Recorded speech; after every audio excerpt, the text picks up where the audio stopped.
मासात कुंज भी त सही। ए कुजाड़ो मासात, हे सवेर खां कुजाड़ो थी पुछी। अधे राणे खान जो केड़ो न्यापो आयो आहे। हे मासात, हे पंहिंजे विछोड़ जे वक्त अची वियो आ। मासात मूं ॻाल्हि कान समझी। ए राणे खां न्यापो मोकियो आहे त आऊं सुभाणे तोखे पाण गिनण ईंदुसि। अदा राणो पाण ईंदो? ए नबूड़ो जीप काए ईंदो, पिंड की न ईंदो। हिकु दफ़ो वरी मुंहिंजो सुख फिटी वेंदो मासात। ए पर कुजाड़ो करे आऊं, हेके न हेके ॾींहुं ए वञणो त आहे न। हा मासात, तुंहिंजी इहा ॻाल्हि त सही आहे, पर जुदाई जा चक दिलि ॾुखायूं विझंदा आहिनि। हे ईअं त आहे।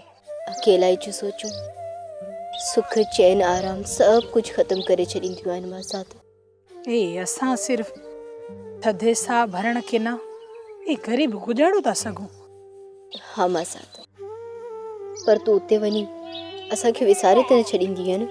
ए चरी आई का सफ़ा, अॻे आऊं का तव्हांखे विसारियो आहे का जो हाणे विसारींदसि। ईअं त आहे। ए इलाही अवेर थी वई आहे सुरई, अम्मा इंतजार कंदी हूंदी। ए हलिया हलूं।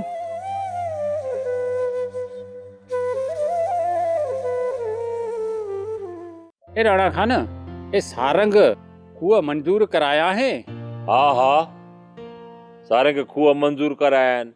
पोइ ए केड़े गोठे में तो ठराए? टोटल 3 खूह। घणा? 3 खूह। 3 खूह हुन मंजूर कराया आहिनि। इहा ॻाल्हि हुन मूंसां कई आहे। हाँ नबू, ए पां गॾो आयासीं न, त तोखे ॻाल्हि विसरी वई आहे के? ए कांभू, ए ई ॻाल्हि विसरी कीने? ए मोह जे चवण जो मक़सदु आहे ए खूह किथ किथ ठूंदा। नबू ॻाल्हि ॿुध गौर सां, जेके खूह 3 खोटजनि पिया न, उन्हनि ते कंहिंजो नालो लिखियलु कोन हूंदो। इहा हाणे असांजी मर्ज़ी आहे, मुंहिंजी राणे खान जी। इहे खूह किथे खोटजनि, किथे न खोटजनि। ए हा, ए पो ईअं चओ न। ए हाण वञी सम्झो आई नबू, जण जो सफ़ा बेअकुल आहे।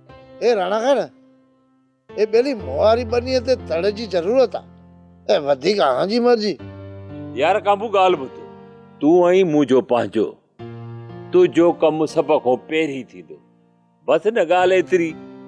पर हाणे ॻाल्हि ॿुधो तव्हां सभु, सारंग पढ़ियल लिखियल माण्हू आहे। उनजी जेका सोच आहे उहा इहा सोच आहे त जेके बेपहुच माण्हू हुजनि न, उन्हनि जी पहिरीं मदद कजे। इहा आहे उनजी सोच। सोप सीरियल सारंग जा तमाम एपिसोड्स ॾिसो HD क्वालिटी में। विजिट करियो असांजो YouTube channel Sindh TV HD drama. Subscribe कयो असांजो official YouTube channel Sindh TV HD drama ऐं वधीक अपडेट लाइ बेल आइकन खे क्लिक करियो।